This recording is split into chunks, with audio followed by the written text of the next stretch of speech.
Rappelez-vous, l'acte premier eut lieu le 19 décembre 2020. La marque Après-M du projet de Fast Social Food est rendue publique autour d'une distribution de hamburgers solidaires et d'une très belle fête populaire aux couleurs de l'Après-M. L'acte 2 eut lieu le 15 mai 2021. C'était le lancement de la souscription pour la part du peuple, association de financement pour l'achat, la réhabilitation et l'aménagement des locaux du futur Fast Social Food et de son agora sociale. Le 2 juin 2021, sur le parvis de l'Après-M, le maire de Marseille annonce publiquement le rachat par la ville de l'ex-McDonald's de Sainte-Marthe. Enfin, l'avenir de l'Après-M s'éclaircit. Nous entamons à présent l'acte 3 par la constitution de la société coopérative d'intérêt général, composée des salariés, d'habitants, de bénévoles et de collectivités publiques et privées. La SCIC de l'Après-M aura 3 composantes, le Fast Social Food, l'agora sociale et l'organisme d'insertion formation. Le premier chantier, c'est l'agora sociale. Parce que la distribution alimentaire est devenue plus utile que jamais à la population de nos quartiers. Il nous faut donc la transformer en structure disposant d'équipements propres de stockage et de confection de repas, notamment pour les maraudes, et de distribution. Pour ce faire, l'association À Cœur Vaillant l'Après-M a été constituée le 17 juillet 2021.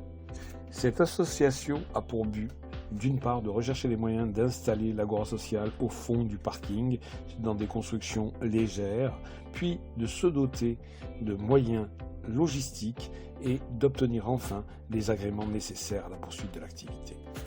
Au-delà des maraudes et des distributions alimentaires, À Cœur Vaillant devrait développer son Uber solidaire. C'est la livraison à domicile des colis alimentaires, probablement dans le cadre d'un chantier d'insertion permanent. Le projet d'agora sociale va faire l'objet d'un groupe de travail qui élaborera avant la fin du mois de septembre un dossier complet du projet, calendrier, budget investissement, budget de fonctionnement, etc. Le deuxième grand chantier est la constitution de la société coopérative d'intérêt collectif, SCIC.